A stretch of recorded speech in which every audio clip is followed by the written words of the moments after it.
Hope you're doing well, and welcome to Real Estate with Ryan. Thank you for tuning in to Real Estate with Ryan. As always, I'm your lovely host. I say my lovely host, right? I'm used to saying my lovely wife with me, but I'm solo in the studios today. Ryan Coleman, your host of Real Estate with Ryan. And we've got a good show for you. Hope everybody's doing great on this beautiful weather. Isn't it nice to see some beautiful 70 degrees plus?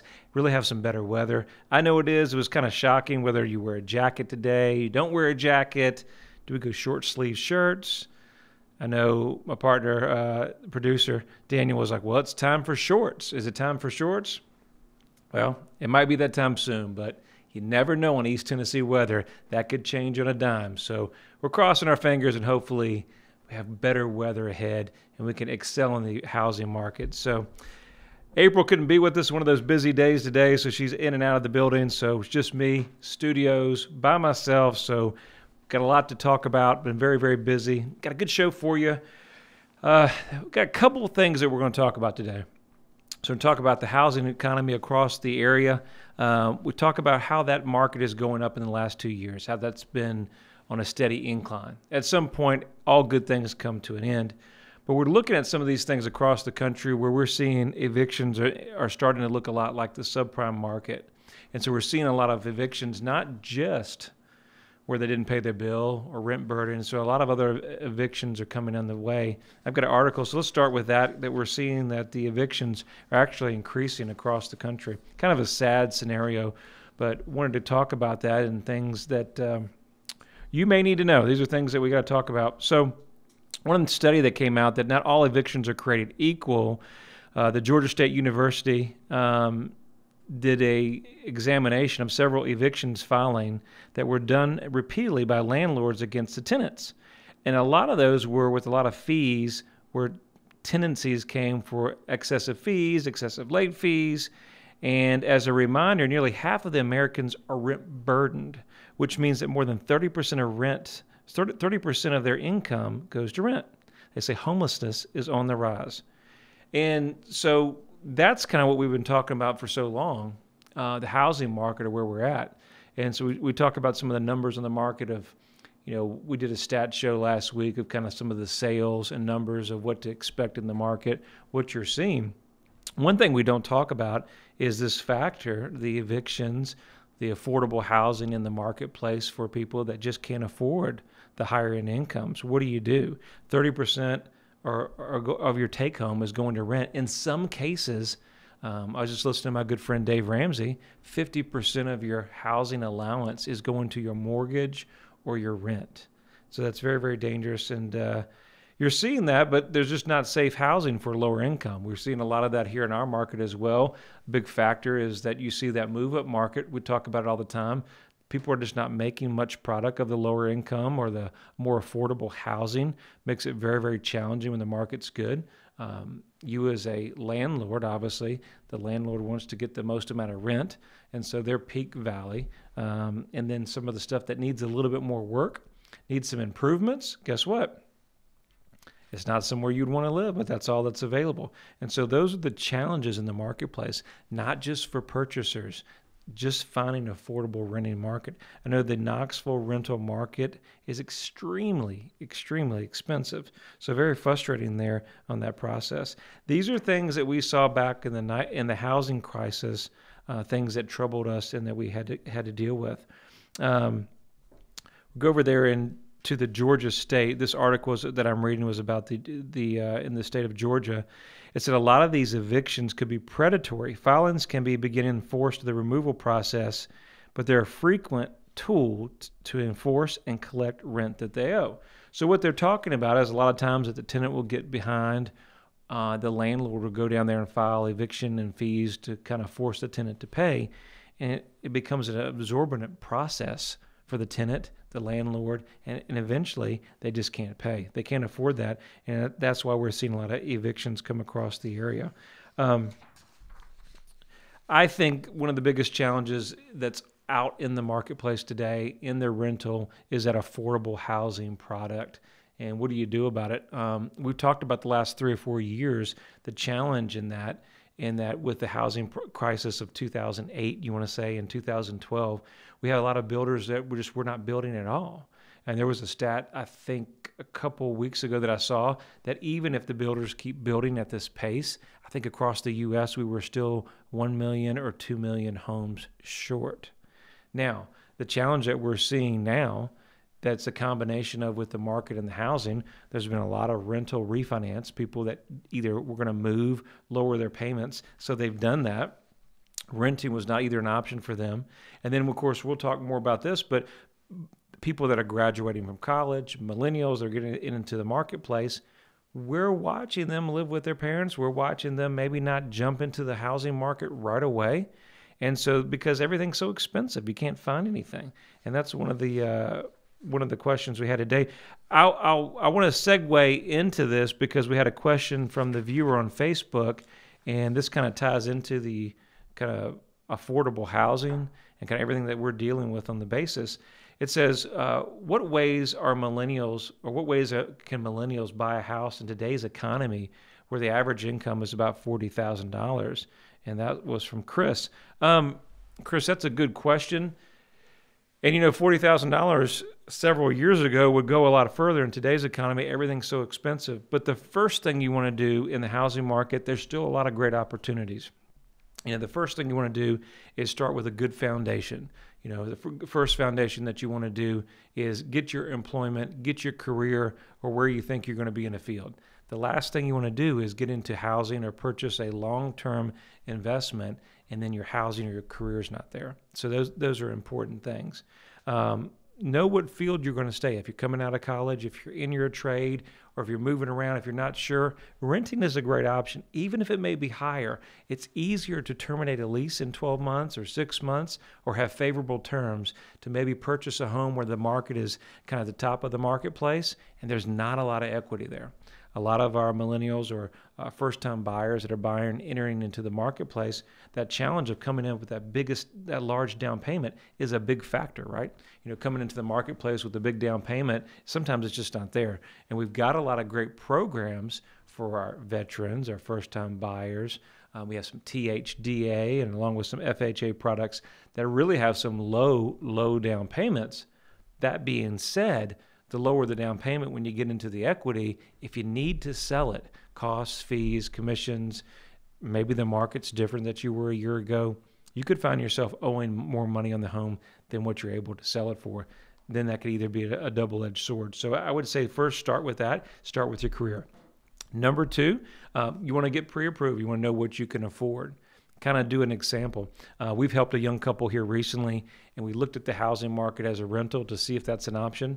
We truly want to make sure whatever's best for our client, whether it's now or 2 years in the road, we want to be here for them. Sometimes renting is an option because it just doesn't make sense. But obviously purchasing of home ownership, there's great value in that. Even though the costs are there now, home ownership is very key. And the reason it is key, it's not just an investment. I think one of the biggest things that you look at real estate, I know there's courses, there's everybody online, and everybody's trying to get rich with real estate, and I get it. But, owning a home goes way further than, just an investment. A lot of single-parent kids owning a home, having a stable environment for having somewhere that they call home. That's a house that you own, taking pride in that as a homeowner, working in your yard. There's a lot that equates to that of the quality of life and what you're working hard for. I always tell everybody, what are you working hard for? You're doing all this work. You need to have something to show for it. Have something that really gets you excited about moving on. And I think the biggest thing, owning a home is motivation and growth of opportunity. And having that opportunity to know really whatever your dreams, whatever your goals are, whether it's your first house, and a lot of people don't start with their first house, they move up, right? They move up to another house. Well, that's that motivation, that goal that kind of pushes them up the ladder and advance your career. So there's a lot of opportunity with housing that we really don't talk about. Right there, the next thing that you want to do is start with a budget. Start with some reserve money. You need to start with an emergency fund budget, plan with your bills, and make sure that you have all those squared away. We want to see 6 months reserves of those budgets for your emergency fund. The biggest thing you want to do is start a new job or start a new career and not have an emergency fund. So before you ever purchase a home, those 2 steps, make sure you get into your career, get an emergency fund of 3 to 6 months of reserves in case Murphy comes in, something happens, right? We set that reserve fund up. That way you can fall back on it. Then we can start saving for down payments. We can make sure our credit's in order. We're coming on this break. We'll talk more about on the other side of the break about what you need to do if you're in a millennial and in a budget income about 40 or 50,000 and still get in the housing market. Trust me, you can do it, and we'll give you some more tips right here with Real Estate with Ryan. We'll talk to you on the other side of the break. Thank you guys for staying with us. When it comes to the real estate market, turn to the experts that focus on you. With over 20 years experience, Ryan Coleman with Hometown Realty knows what it takes. It's the right marketing. It's the right exposure. Ryan and April will use their expertise each step as they guide you through the home buying and selling process. Ultimately, it's about results. You need someone you can trust that is committed to you. You have a lot of choices, but the choice is simple. It's Hometown Realty.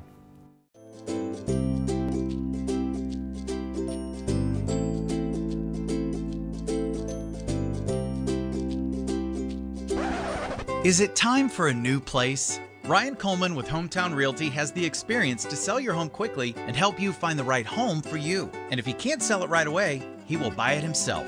Life changes, and sometimes your home needs do too.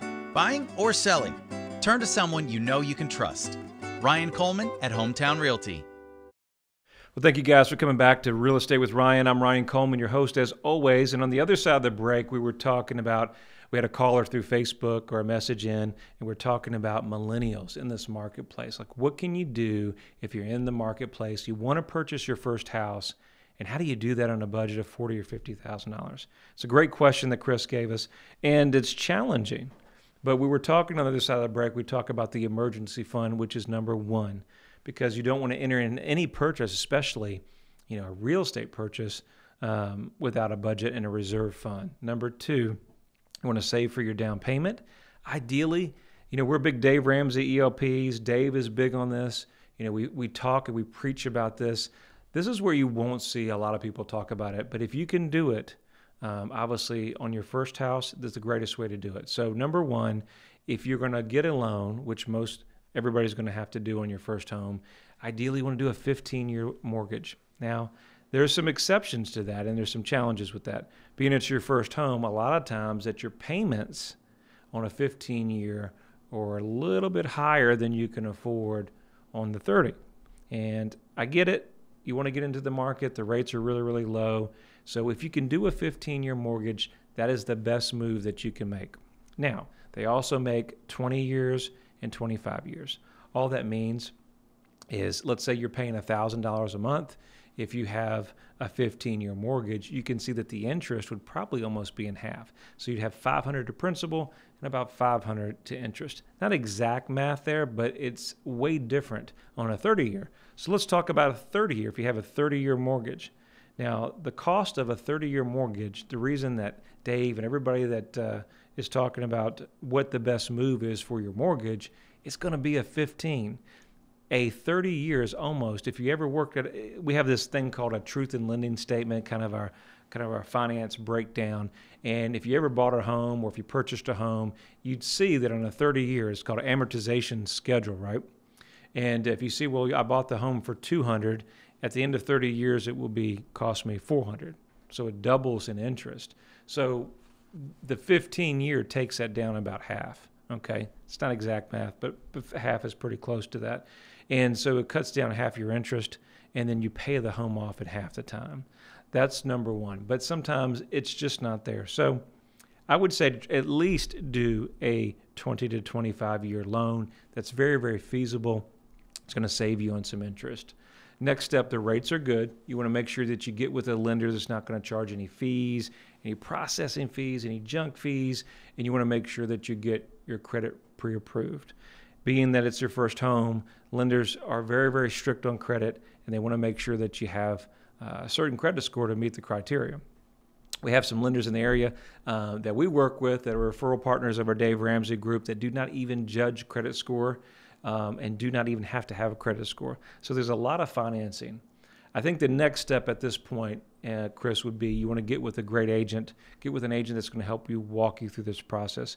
Because once you have your reserve fund, once you have You know exactly how much you can qualify for. You know how long you want to finance it. You're going to have a certain amount of money that you need to have. And then, of course, you'll know your down payment because you've been saving and you've either been living with parents or you're renting at a very affordable rate. Next step is get with an agent. Now, there's a lot of opportunities in the marketplace out here, but you have to be in the game to win it, right? So if it's your first house, you see these deals. They're online. They go quickly. Being in the best position, having your loan pre-approved, I can't tell you how much and how important that is to be pre-approved. Because when we find that great deal, whether it's a short sale, whether it's a foreclosure, whether it's a fixer-upper, a handyman special, maybe it's an estate sale, maybe it's just a house that needs a little love, right? Well, that's a great opportunity as a millennial or a first-time buyer, that if you can get into a neighborhood that's got the great schools, the great parks, it's got location that's convenient to your job. Well, these are all great opportunities for you, right? And getting in there with a little TLC, maybe you've got to change the flooring out, right? Maybe we got to paint the carpet. I mean, you're not painting the carpet, but maybe you're painting the walls, new carpet, updating the baths and vanities. Some of these things, guys, you don't have to do right away. So keep in mind, and an agent's going to help walk you through that, right? If your parents have obviously around, they're here locally, engage with them. See what's a must and what can be done down the road. The most important thing is getting into that property at a really competitive rate in terms that make sense, but then securing that property in today's market. You know, Chris, in this marketplace, it's getting that property. They go so quick. We have multiple offers. So setting yourself up to win, having yourself financed, and then be in a position that when you find something that you could jump on it, and having kind of thinking outside the box, you know, with the prices being high, being willing to have some compromises. That's what we tell everybody. Be willing to have some compromises. So I hope that helps, Chris. Now, we've got something we want to talk about, and it kind of ties into the cost of a home ownership and why you got to have your reserve fund. So we say 1 in 5 owners actually make this costly mistake and can ruin their finances. So by not having reserve funds, not having some money put aside, do you know that 20% of homeowners have no money set aside for emergency home repair? And that's through the HomeServe USA provider. The cost of fixing pipes, faucets, average about $304 per home advisor. If you're installing a roof that's shingled, that could be $7,200 a year. Very, very costly. So your emergency budget can go very, very quickly if we don't have budget there for the roof or things like that. Home improvement that really nobody thinks about when you purchase a home is the sewer line, right? Or emergency repairs to your plumbing. Indeed, 18% of homeowners polled by HomeServe USA said they had no money set aside for the budget or repairs. That's from February 27th to the 1st. Part of that because a lot of the homes and what you're seeing, what we were relating to Chris, is some of the properties that we're seeing in the marketplace have a little age on them. You know, they're built in the 60s, they're built in the 50s, and these are things that are so important, and why we stress to our home buyers that you must get an inspection, because some of these properties, well, they're in good shape now, but the roof, you know, it's a 25-year roof and it's on year 23, 24. So if you don't have budgeted $3,000 to $5,000 or $7,000 for the roof repair, as soon as you move in, what happens? Murphy comes right around the corner. You just put your down payment, and it's not 2 years. It happens in the first year. We get this crazy amount of rain, and all of a sudden you're stuck with the roof. Well, these are things that people are not budgeting for and cause a lot of issues there. We were talking about a sewer line. I didn't know that, but the average repair on a sewer line, speaking of that, I've got one at the apartment that I may have to deal with, could cost about $2,500. $2,500 for a repair on a sewer line. It's not cheap. So keep those things in mind. That's why reserves are so important. One thing we talked about on warranties, I won't go long and drawn out with this, but a lot of our colleagues in the area, a lot of people in town recommend these warranties. Keep in mind, they're insurance companies, guys. Don't buy a home if you don't have your reserves and money set aside for it. There's a reason that home ownership does cost a little, because things go wrong. It's not like your apartment, okay? You know, if you're living in an apartment, the landlord is going to fix it. It's pretty consistent. The old saying, no pain, no gain. Well, when we want to sell it, home ownership, we're hopefully going to gain on advantage of selling and the market appreciating over the years. Well, we've got to keep our property up. We've got to maintain it. And so unfortunately, if those things go broken, it can cost up and we have to fix it. So we have to have our reserve money. So with those warranties, what I was getting into is that the warranty companies, we sell them in this area at about $400 or $500, right? The warranties actually will cover some of these things. The big thing that you want to know about the warranties, there's exclusions. They don't just go out and replace your roof for $5,000 to $7,000. They don't just go out and put in a new HVAC. Now, I know you got all the reps in town. They're selling these warranties and things. I've never really been a fan of them because we've had a lot of clients that we've helped, and sometimes they'll fix some of the items. But think about it, guys. Why do insurance companies sell things that are $400 or $500 to replace a roof for like $7,000? Because a lot of the claims either don't get approved or there's exclusion or that fine print that you don't see. So please don't purchase a home and expect that the warranty always, now sometimes they do cover it, will cover everything. Got a couple more questions before we end the show today that came in. I think we got one question that we'll get real quickly. In today's market, is it smarter to build a home or buy one? That's a preference. The cost of new construction now in the marketplace is astronomical. The biggest challenge you'll find with that is finding a lot that's in the subdivision that you're looking for. And I think the second challenge is finding a builder that's not in the subdivision to do that. So, it's all timing, it's all preference. Hey, thank you for your question. This show always seems to go quicker than I expect. Missed April, was not in the studio. She'll be back next week. As always, my name's Ryan Coleman. If you're tuning in, Hometown Realty. We try to bring you the up-to-date information on the real estate market here. If you need us, it's an easy number, 693-SOLD. That's 693-7653. Or you can follow us on social media, or you can go to my website directly at ryancoleman.org. You guys have an awesome weekend, and we'll hope to see you next week.